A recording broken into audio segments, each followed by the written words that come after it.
Hello friends, இன்றைக்கி நம்ம அடுப்பங்கரை சேனலில் திருநெல்வேலி ஸ்டைல் சுவையான மட்டன் குழம்பு செய்வது எப்படின்னு பார்க்க போகிறோம். வாங்க வீடியோக்குள்ளே போகலாம்.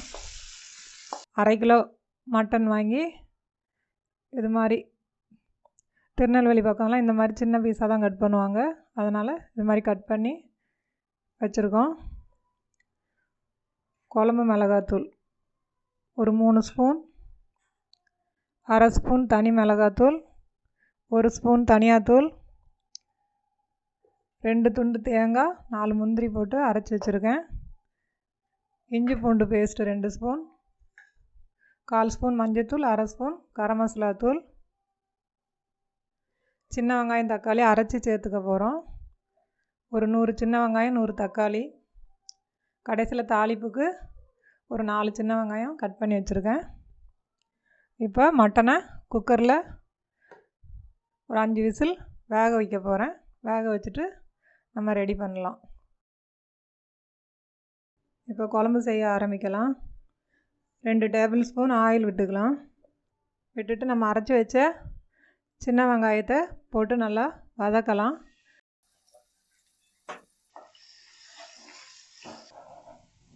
சின்ன வெங்காயத்தை நான் அரைச்சி சேர்த்துருக்கேன். நீங்கள் கட் பண்ணி கூட சேர்த்துக்கோங்க பொடியாக. எதுக்கு அரைச்சி சேர்த்தோன்னா நல்லா கிரேவி வந்து நல்லா குழம்பு வந்து இதுவாக இருக்கும். சின்ன பிள்ளைங்க சாப்பிடும்போது வெங்காயம் தக்காளிலாம் நெட்டாக இல்லாமல் இருக்கும். அதுக்காக தான் நான் அரைச்சி சேர்க்குறேன். இது கொஞ்சம் நல்லா வதங்கின உடனே நம்ம 2 ஸ்பூன் இஞ்சி பூண்டு பேஸ்ட்டையும் சேர்த்து பச்சை வாசனை போக வதக்கிக்கலாம்.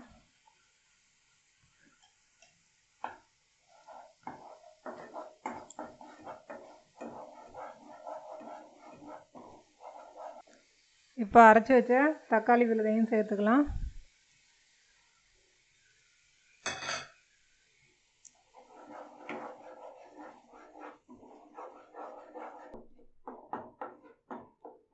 ஒரு 2 நிமிஷம் தக்காளி நல்லா வதங்கட்டும். மட்டன் வேக வைக்கும்போது நல்லா கொஞ்சமாக தண்ணி ஊற்றி வேக வச்சுக்கோங்க. அதிகமாக தண்ணி வச்சிங்கன்னா குழம்பு தண்ணி ஆகிடும். மட்டன் நம்ம வாங்கும்போது ஒரு சின்ன நல்லி சின்ன ஈரலோடு சேர்த்து வாங்கிக்கோங்க. அப்போ தான் குழம்பு நல்லா டேஸ்ட்டாக இருக்கும். கொஞ்சம் இளம் ஆடாக பார்த்து வாங்கிக்கோங்க. முத்தினதாக தெரிஞ்சதுன்னா கூட 2 விசில் வச்சு நல்லா வேக வச்சுக்கோங்க. நம்ம இப்படியே கூட வேக வச்சு ரெடி பண்ணலாம். இப்படியே ரெடி பண்ணுறதுக்கு கொஞ்சம் கறி வேக லேட் ஆகும். அதனால் நம்ம குக்கரில் வேக வச்சு சேர்த்துக்க போகிறோம். இப்போ தக்காளி நல்லா வதங்கிருச்சு. இது கூட நம்ம மசாலாவையும் சேர்த்து நல்லா வதக்கிக்கலாம். 3 ஸ்பூன் மசாலா, குழம்பு மசாலா சேர்த்துக்க போகிறோம். இது வந்து நம்ம எல்லாமே சேர்த்து அரைச்சி வச்ச மசாலா.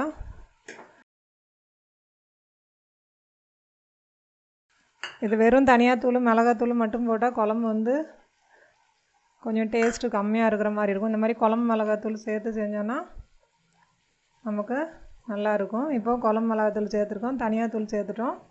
இப்போ தனி மிளகாத்தூள் சேர்த்துருக்கோம். இப்போ கரம் மசாலாவும் மஞ்சத்தூளையும் சேர்த்துக்கிறோம்.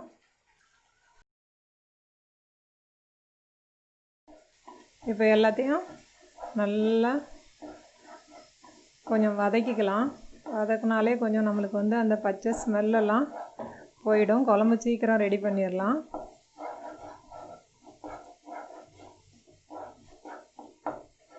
மசாலாவோடு சேர்ந்து நல்லா எல்லாம் வதங்கிடுச்சு. இப்போ நம்ம இதில் மட்டனை சேர்த்துக்க போகிறோம். குழம்புக்குன்னு உடனே நான் இது மாதிரி கொஞ்சமாக தண்ணி ஊற்றி வேக வச்சு வச்சுருக்கேன். இப்போ தண்ணி அதிகமாக தேவைன்னா மட்டும் நம்ம சேர்த்துக்க போகிறோம். இப்போ நம்ம மட்டனை சேர்த்து நல்லா கலந்து விட்டுட்டோம். இப்போ தேவையான அளவு உப்பு சேர்த்துக்கலாம்.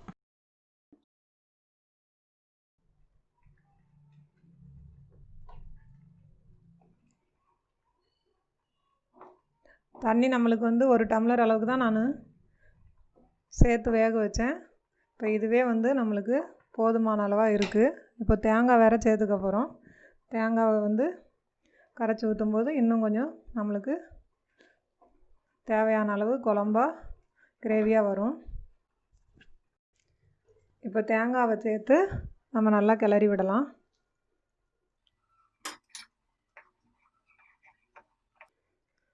எங்களுக்கு இந்த அளவு தேவையான திக்னஸ் தேவைன்ட்டு நான் இவ்வளோ அளவு வச்சுருக்கேன். நீங்கள் இன்னும் கொஞ்சம் தண்ணியாக குழம்பு தேவைன்னா கொஞ்சம் லைட்டாக தண்ணி சேர்த்துக்கலாம்.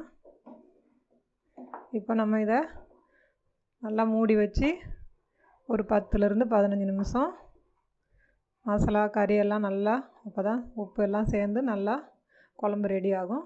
நம்ம ஒரு 10 நிமிஷம் மூடி வைக்கலாம்.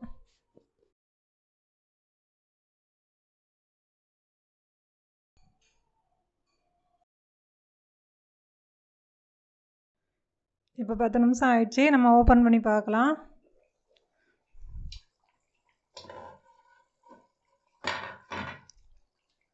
இப்போ குழம்பு நல்லா ரெடி ஆகிடுச்சு. எண்ணெய் பிரியிற அளவுக்கு வந்துருச்சு. நம்ம திருநெல்வேலி சைட்லலாம் கடைசியில் தான் தாளிப்பு. அந்த தாளிப்புனாலே நம்மளுக்கு ஒரு நல்ல ஒரு மனம் கிடைக்கும். அதுவே அந்த குழம்பு சாப்பிடும்போது நல்ல ஒரு வாசனையாக மட்டன் குழம்பு எவ்வளோ வாசனையாக இருக்குது அப்படிங்கிற மாதிரி ஒரு ஃபீலிங் வரும். நீங்கள் அது மாதிரி கடைசியில் நல்லெண்ணெய் ஊற்றி தாளிங்க. இப்போ நம்ம தாளிக்கலாம்.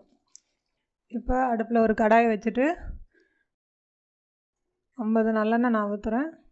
நீங்கள் தேவைன்னா அதிகமாக கூட சேர்த்துக்கோங்க. நல்லெண்ணெய் சேர்க்கறதுனால ஒன்றும் இல்லை, நம்மளுக்கு உடம்புக்கு நல்லது தான். கடுகு பொரியட்டும்.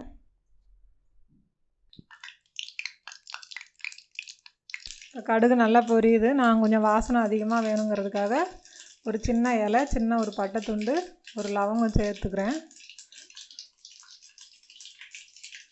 அதுக்கப்புறமா நம்ம கட் பண்ணி வச்சுருக்கிற ஒரு 4 வெங்காயத்தை சேர்த்து நல்லா பொன்னிறமாக செவக்க வதக்கலாம்.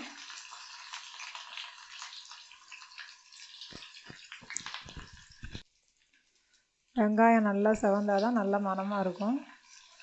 நல்லா செவக்க வேக விடுங்க. அதுக்காக கருக விட்டுறாதீங்க. இப்போ நல்லா செவந்துருச்சு. நல்லா ஃப்ரெஷ்ஷான கருவேப்பிலை ஒன்று சேர்த்துட்டு வேணும்னா 2 காஞ்ச மிளகாவையும் சேர்த்துக்கோங்க. அதில் நல்லா பார்க்குறதுக்கு அழகாக இருக்கும். நம்ம இப்போ குழம்போட இந்த தாளிப்பை சேர்த்துக்க வேண்டியதான்.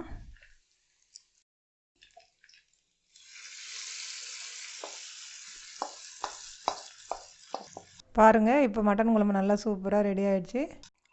நீங்கள் இந்த மாதிரி செஞ்சு பாருங்கள். மட்டன் குழம்பு நல்லா சூப்பராக சுவையாக இருக்கும். சாப்பாடோட தோசையோடலாம் சாப்பிட்டா சூப்பராக இருக்கும்.